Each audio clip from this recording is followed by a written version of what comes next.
नमस्कार दोस्तों, जैसा कि आप सभी को पता है कि अभी आने वाले कुछ महीनों में पटवारी की परीक्षा होने की पूरी संभावना है। और पिछली बार मध्य प्रदेश पटवारी की परीक्षा जो है वो 2017 में हुई थी। उसके बाद लगभग 5 साल बीत चुके हैं, अभी तक पटवारी की कोई भी परीक्षा नहीं हुई है। आपके स्क्रीन पर जो प्रश्न आपको दिख रहा है, ये मैंने पिछली बार जो पटवारी का पेपर हुआ था सन 2017 में, वहाँ से उठाया है।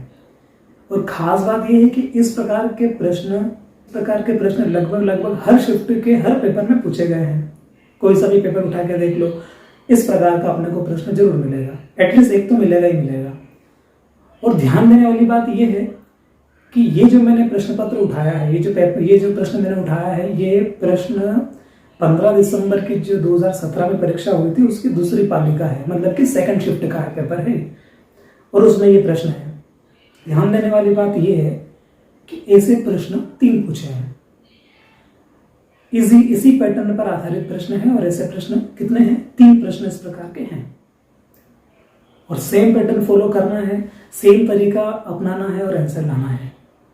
अब एक बार प्रश्न आप पढ़ लीजिए, फिर हम थोड़ा सा डिस्कस करते हैं। देखो, प्रश्न ये है कि यदि x की घात 6 माइनस 4x की घात 5 प्लस 4x की घात 4 प्लस 5x की घात 3 माइनस 20x की घात 2 प्लस 22x माइनस 10 को x माइनस 2 से विभाजित किया जाए तो शेषफल क्या होगा? मतलब सिंपल सी बात है, ये जो अपने को इतनी लंबी लाइन दी है, इसको x माइनस 2 से भाग लगाना है उसमें, और जब भाग लगाएंगे तो शेषफल क्या आएगा? तो शेषफल क्या आएगा, उसके लिए एग्जाम में 4 ऑप्शन दिए थे। जो पहला ऑप्शन दिया था वो 10 था, दूसरा ऑप्शन माइनस 10 था, तीसरा ऑप्शन था वो माइनस 6 था और चौथा ऑप्शन था वो ओनली 6 प्लस का 6 था। एमपी पटवारी 2017 में 15 दिसंबर शिफ्ट 2 में ये प्रश्न पूछा है। और एज इट इज कितने प्रश्न पूछे मैंने ये बताया आपको, 3 प्रश्न पूछे थे एज इट इज।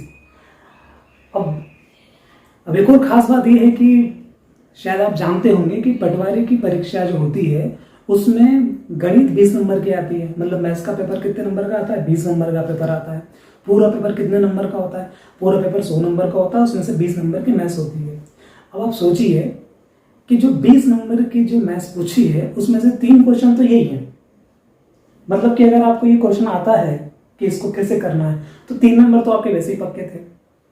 बचे 17 क्वेश्चन, उसमें से आप कैसे भी करके जो भी आपको आता है वैसे कर सकते थे। तो मेरा मेन जो उद्देश्य वो ये है कि ऐसे 3 प्रश्न हैं तो क्यों ना, कई बार क्या होता है कि इस प्रकार के प्रश्न जब हम लोग देखते हैं एग्जाम में तो हम लोग कई बार इसको स्किप कर देते हैं, मतलब कि आगे बढ़ा देते हैं बिना इसको हल किए, जबकि इसका हल बहुत आसान है। बस बशर्ते एक चीज़ है, अगर आप तैयारी कर रहे हैं तो ऑब्वियसली बात है आपका सिंप्लीफिकेशन जो है, मतलब कि जिसको अपन बोर्ड मास बोलते हैं, वो अच्छा होना चाहिए, प्लस माइनस अच्छा होना चाहिए। जिसका प्लस माइनस और सिंप्लीफिकेशन अच्छा है वो इस प्रकार के सवालों को बहुत आसानी से कर सकता है। इसका जो हल है वो भी बहुत आसान है, बहुत ईजी है। हम अभी आपको 2 मिनट, आने वाले 2 मिनट में इसको करके दिखाएंगे कि कैसे करना है। और जब ये क्वेश्चन हो जाएगा तो हम आने वाले वीडियोस में इसके जो 2 क्वेश्चन और है 15 दिसंबर की शिफ्ट के, वो भी देखेंगे। तो फिलहाल हम इसको हल करते हैं कि इसको कैसे करना है। देखिए, इस सवालों को मैंने 2 स्टेप में बांट दिया है, 10 स्टेप में बांटे। तो पहली जो स्टेप है इस सवाल को करने की, जो फर्स्ट स्टेप है वो ये है, जो पहली जो स्टेप है, जो पहली स्टेप है वो ये है कि आपको ये देखना है कि हम भाग कैसे लगा रहे हैं। तो हम भाग किससे लगा रहे हैं? हम भाग लगा रहे हैं x माइनस 2 से। इस x माइनस 2 के बराबर में 0 रखना है। तो हमने भाग लगाया, x माइनस 2 से भाग लगाना था और हमारी पहली स्टेप क्या बोलती है कि इसके बराबर में क्या रखना है? इसके बराबर में 0 रखना है। तो हमने इसके बराबर में क्या रख दिया? 0 रख दिया। अगर हम इसके बराबर में 0 रखेंगे तो यहाँ से -2 बराबर के उस साइड जाएगा तो प्लस का हो जाएगा। मतलब आसान भाषा में समझे तो x का मान कितना आ जाएगा? यहाँ से हमारे पास 2 आ जाएगा। x का मान जैसे ही आपको मिलता है और उसके बाद जो है आपको क्या करना है, वो जो ऊपर लाइन दी गई है, मतलब कि जिसमें भाग लगाना था उसमें x का मान रख देना है। तो जो स्टेप सेकंड है वो क्या है? वो ये है कि पहले तो वो लाइन लिख लो जिसमें हमको भाग लगाना था। तो हमको भाग लगाना था x माइनस 6 माइनस 4x की घात 5 प्लस 4x की घात 4 प्लस 5x की घात 3 माइनस 20x की घात 2 प्लस 22x माइनस 10। ये तो वहीं से लिख सकते हैं हम लोग। देन आगे क्या करना है, आगे ये जो x बराबर 2 जो मान लिखा है, जो हमने फाइंड किया है, इसको इसमें रख देना है बस। तो इसमें मान रखेंगे तो देखो x की पावर 6 लिखी है, x का मान कितना है 2 है, तो मतलब यहाँ पे क्या हो जाएगा 2 की पावर 6 हो जाएगी माइनस 4 इंटू x का मान कितना निकाला है 2, तो जहां जहां भी x दिख रहा है वहां वहां 2 रख देना है। तो यहाँ पे हो जाएगा 2 की घात 5 प्लस यहाँ हो जाएगा 4 इंटू 2 की घात 4 प्लस 5 इंटू 2 की घात 3 माइनस 20 इंटू 2 की घात 2 प्लस 22 इंटू 2 माइनस 10। ठीक है, इतना समझ में आया। अब आगे बढ़ते हैं। अब देखो 2 की घात 6 का मान कितना होता है, तो 2 की घात 6 का मान होता है, 2 की घात 5 का मान होता है 32 और 2 की घात 6 का मान होता है 64। 2 इंटू 2 इंटू 2 इंटू 2, अपने को कितनी बार गुणा करना है, 2 का 6 बार गुणा करना है, इसका मतलब यही होता है। तो 2 की घात 6 का जो मान होगा वो हो जाएगा 64 माइनस, अब देखो 2 की घात 5 लिखा है, 2 की घात 5 कितना होता है 32 होता है, और 32 इंटू 4 करेंगे, 32 इंटू 4 कितना होता है, ये कैलकुलेशन करना है, सिंपल सी बात है आपको। तो 32 इंटू 4, 32 गुना 64 और 128,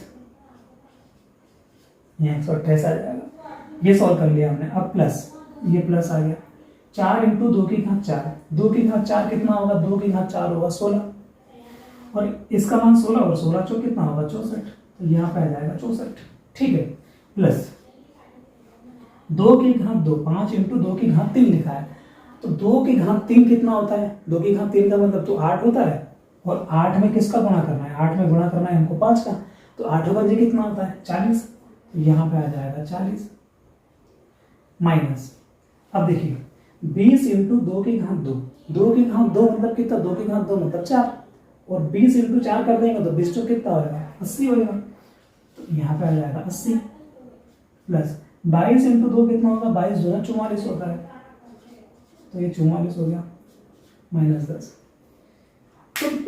तो सिंपल सी बात ये है कि जिसका सिंप्लीफिकेशन जितना अच्छा होगा वो यहाँ से उतना जल्दी आंसर ला देगा। तो आपको क्या करना है, आपको सिंप्लीफिकेशन पे रोज आधा घंटा 1-1 घंटा जितना आपको टाइम मिलता है उतना आपको प्रैक्टिस करनी है, और एग्जाम फाइंड करनी है तो प्रैक्टिस करनी ही पड़ेगी, अदरवाइज एग्जाम क्वालिफाई हो नहीं पाती है। तो हम आगे बढ़ जाते हैं। अब देखो 64 और 64 को जोड़ेंगे, प्लस का 64 है और ये भी प्लस का 64 है, 64 और 64 कितना होता है 128 होता है, और 128 में से 128 जाएगा कितना बचेगा, कुछ भी नहीं बचेगा, ये तो 0 हो जाएगा। ठीक है, यहाँ तो कुछ भी नहीं बचेगा। आगे बढ़ते हैं, देखो 40 और 44, प्लस का 40 और प्लस का 44 कितना होता है 84 होता है। ठीक है, माइनस, और माइनस का 80 और माइनस का 10, माइनस माइनस वालों को एक साथ जोड़ते हैं, प्लस प्लस वालों को एक साथ जोड़ते हैं। ठीक है, तो माइनस 80 और माइनस 10 कितना हो जाएगा 90, यहाँ आ जाएगा 90। तो फाइनली क्या हुआ, 84 में से 90 तो जाएगा नहीं, तो 90 से ही घटाना पड़ेगा, 84 से 6 आएगा और 90 बड़ा है, मतलब कि माइनस की वैल्यू बड़ी है, तो यहाँ पे क्या आंसर आएगा आपका माइनस का 6। तो ये आपका आंसर है ना आसान।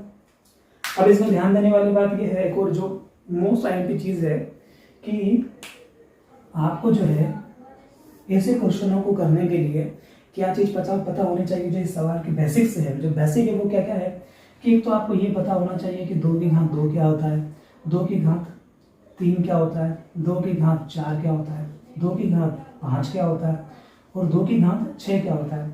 इससे ज़्यादा मुझे नहीं लगता कि 2 की घात 7 तक पूछेगा, अगर पूछे तो भी आप याद रखने के लिए 2 की घात 10 तक तो कर ही सकते हैं।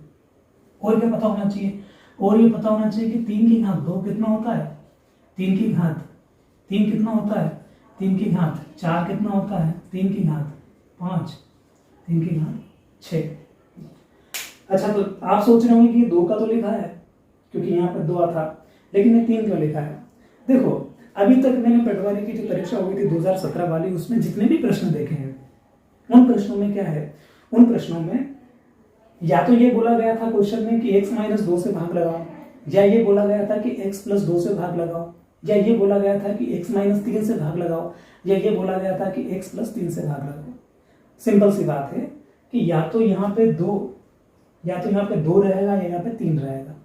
तो जब 2 और 3 रहेगा तो आपको पता है कि अपना जो वैल्यू है हमेशा या तो 2 आएगा या 3 आएगा। बस वो बात अलग है कि वो माइनस का होगा प्लस का होगा, वो किसके ऊपर डिपेंड करेगा, वो डिपेंड करेगा कि यहाँ पे x माइनस अगर 2 रहेगा भाग लगाने के लिए तो -2 उधर जाएगा तो बराबर में प्लस का 2 हो जाएगा, तो x का मान अपने को प्लस का मिल जाएगा।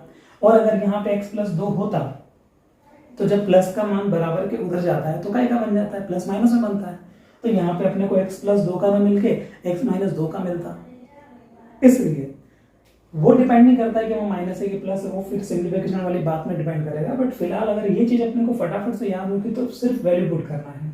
उम्मीद करता हूँ आपको ये प्रश्न समझ में आया होगा। और हमारे इस चैनल का जो मेन उद्देश्य है वो भी यही है कि हम जो पुराने जितने भी प्रश्न पत्र हैं जो पीईबी की वेबसाइट पर रखे हैं, आप चाहें तो वहाँ से भी डाउनलोड करके इन सवालों को कर सकते हैं। और आने वाले जो इस शिफ्ट के जो 2 क्वेश्चन और हैं जो इसी पैटर्न पर है वो भी आप वहाँ से देख सकते हैं।